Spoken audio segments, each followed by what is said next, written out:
Before we get into the episode, I am thrilled to announce that the EntreMD Business School is open for enrollment. The EntreMD Business School is the only school of its kind for physicians who want to build 6, 7, and multiple 7-figure businesses. Over the last 2 years, we have had hundreds of doctors go through the school with unbelievable results. Some of them run brands, some of them run private practices, some of them are coaches, some have other kinds of service-based businesses or product-based businesses. And we've had people come in and cross the 6-figure milestone, cross the 7-figure milestone, cross the multiple 7-figure milestone.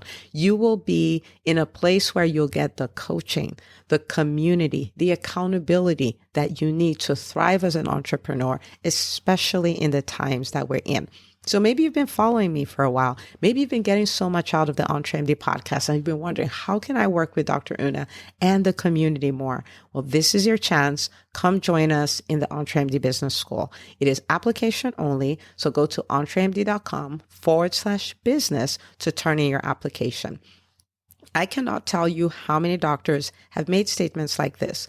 I recovered my investment in the first week. I recovered my investment in my bank account in the first 90 days. This is the best investment I've made in myself ever.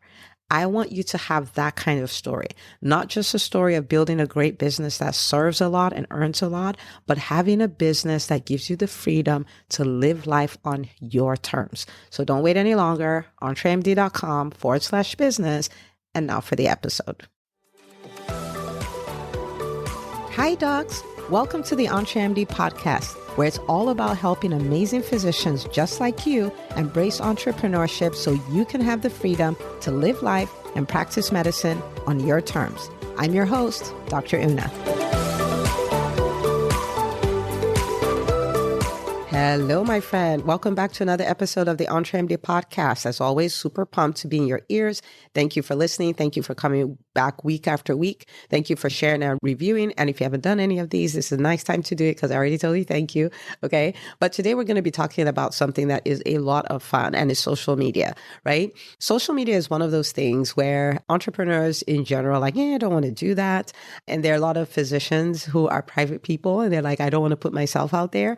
Actually, I had a conversation with a friend of mine. And we were doing something that is a project I'm working on for 2023. And she was, taking all these pictures and time-lapse videos and things like that. I'm like, please don't put me on social media.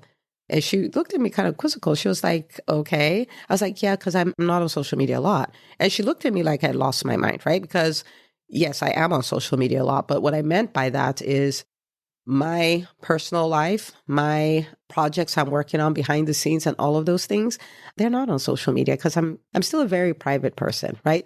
And so my business persona is on social media a lot, right? That person is on. So even if you're a private person, you can be private and you can dominate on social media. You may just go like, I don't know what to post. It's a waste of time. I've done it and it doesn't seem to be doing anything for my business. Today, I'm going to be showing you 5 ways to use social media, to strategically use social media to grow your business. Now, this business could be a private practice. You could be a coach. You could be primarily a speaker. You could have some other service-based or product-based business. Does not matter. These are 5 ways you can use social media to grow your business. So number one is creating shareable content. Okay. Creating shareable content.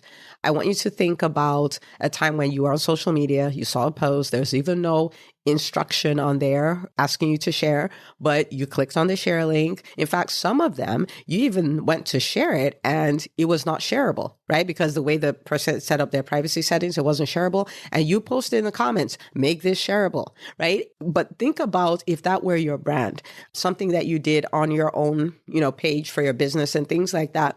And people are sharing and sharing and sharing. That's an opportunity for new people to find you, right? That's an opportunity for people to see you in your zone of genius and decide, hey, I want to work with this person, right? So you actually have turned your raving fans into part of your team by creating shareable content, okay? Now, when you think about shareable content, it's things like, things in the news, things that are hot topics, things that are, current affairs. And so at the beginning of the pandemic, you run a private practice, anything on COVID, people don't know, people are asking questions. So people share and all of those kind of things, right? Think about things like common questions. you think about the questions your clients ask you, your patients ask you, and you have to answer them over and over and over and over and over again. I'm a pediatrician, right? And so for private practice, questions about poop come up all the time. Questions about the cold, questions about how to manage fever, questions about, my child is cross-eyed. Is that normal or not? Like there's a lot of these things that come up again and again and again. And if they're coming up for your clients and your patients, then be rest assured that it's coming up a lot, right? For their friends and for your other ideal clients that are not clients yet, right? And so you answer those questions, that's shareable content, right? So I want you to imagine somebody who is a coach, for instance, and let's even use this podcast episode. And they're like, oh my goodness, now I know how to use social media to grow my business. But maybe that person has, 7 other friends, or they're in a group with 1,000 doctors who are physician coaches and all have the same struggle. And they're like, oh my goodness, you have to go listen to this podcast episode right now, right? And so the more you answer questions that are in the minds of your clients, your patients, the more shareable your content is, right? People just like, oh my goodness, I want to share that. It could look like posts that are your convictions, right? So you'd hear me talk about how we're not one-trick ponies. You hear me talk about how, of course, you can build a 6, 7, or multiple 7-figure business. You hear me talk about, of course, we can build the most innovative, most impactful, most profitable businesses like any other entrepreneur. You would hear me talk about, those are things that make people go like, hey, wait, so I can do that.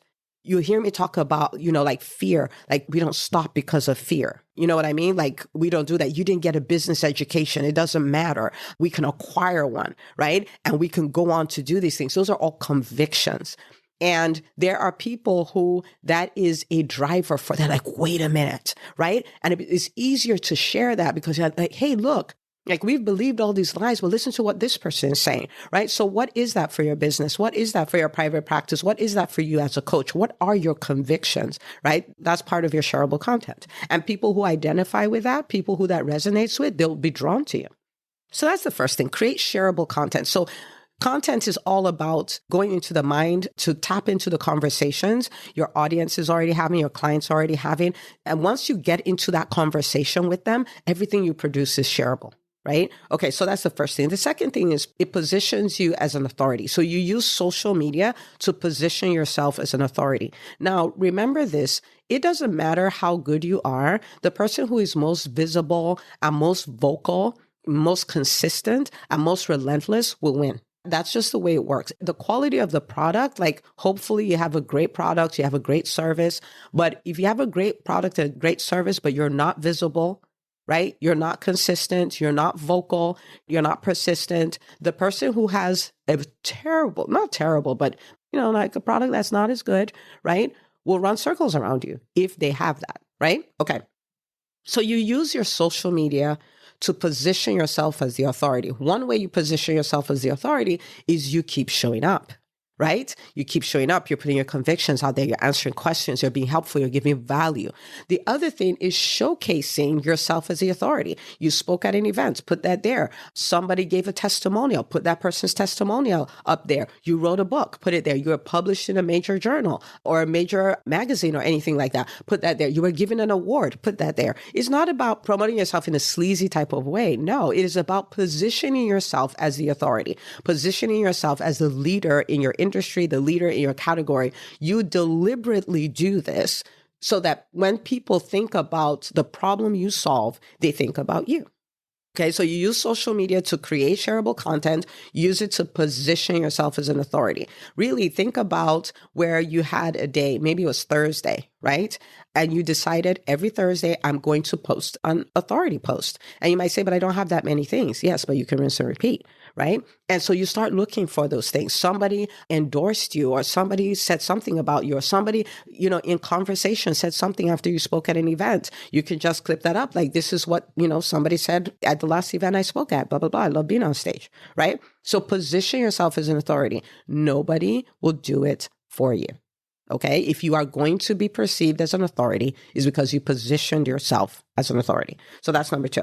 Number 3 is networking. Okay. You network in real life, like in person. You can network on social media.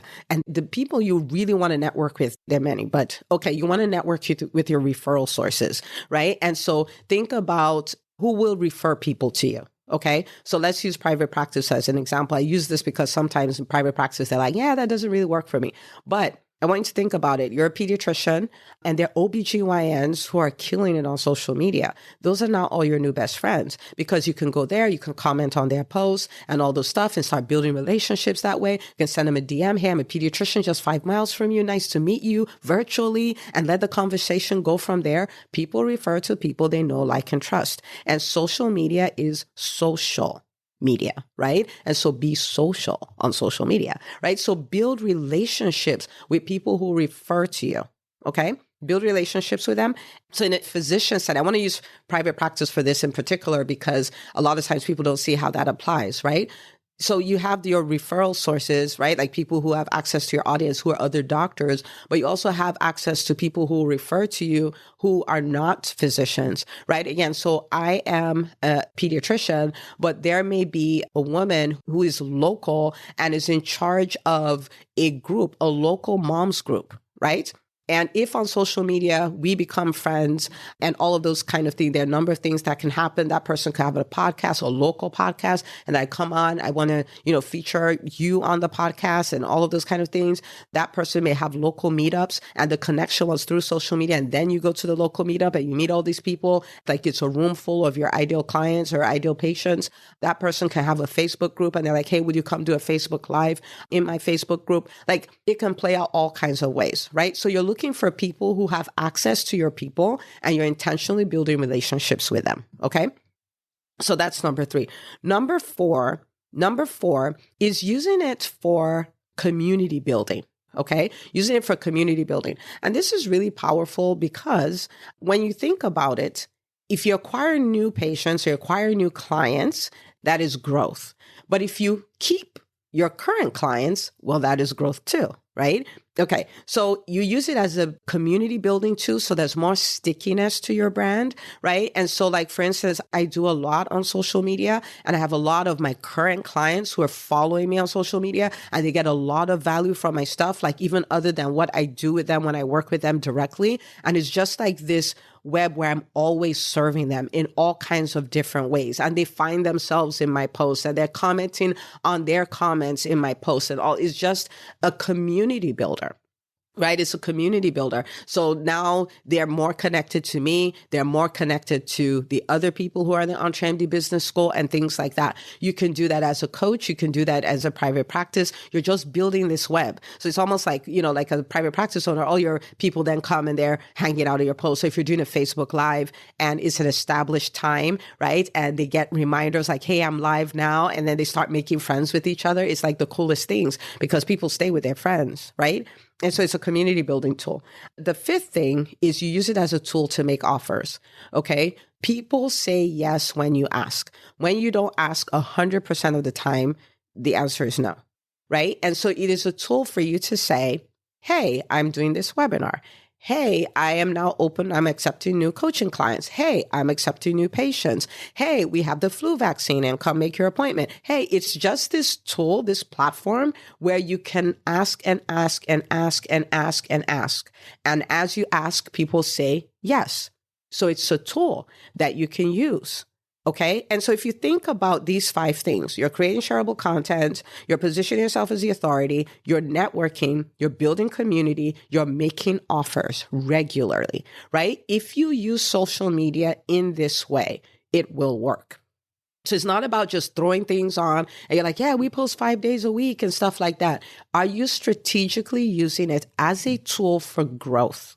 Okay. Now, there are a lot of other ways, other strategies we can talk about, but I think these 5 are a really great place to start. We can even talk about ads, but I deliberately did not include ads because your ads work a lot better when your organic social media is on point, right? And so you want to fix this first and everything works better. Okay. So now that you have these 5 things, what I want you to do is to go take a look at this and ask yourself how you can incorporate this into what you do every day, right? On social media. So you can kind of 10x the return on investment. And for you, the investment may be time in the sense that you're doing it yourself. The investment may be the team that's actually doing it for you, like getting your money's worth, right? That's the whole idea behind doing that. We're not doing social media just to do it. We expect a return on investment. Okay. So how are you going to apply this to your business? Okay. How are you going to apply this to your business? And the truth of the matter is this, right? If you do it this way, it stops being a time suck. It stops being this annoying thing that you have to do. And of course, you can always give it to a team, but I can guarantee you that the average person who will run your social media has no idea how to use it to grow your business. They know how to slap on posts. They know how to say, did you have 5 posts a week? Yes, I had 5 posts a week. They know how to do that, but they don't know how to do this. So if you do this and you understand this, then you can delegate properly. You're delegating and you're saying, this is a tool. This is not about 5 posts a week. This is about 5 posts a week that will grow my business. Okay. All right. So that's what I have for you. I cannot wait to see you dominate on social media, even if you're not tech savvy, even if you're a private person, even if you've never really done this before, and even if you're afraid that you'll run out of content or your stuff is not good enough. Okay. You can rock this. And I cannot wait to see you do it. Of course, as always, if you need help with this, you can find us at the EntreMD Business School, where this is what we do. Okay. All right. Don't forget to share this episode, and I'll see you on the next episode of the EntreMD podcast. Hey, if you love listening to the EntreMD podcast, I want to invite you to join EntreMD On Demand. It is my signature subscription program that gives you access to a library of business courses designed to help you do one thing as a physician entrepreneur, and that is to thrive. Just head out to entremd.com/on-demand, and I'd love to have you join us. See you on the inside.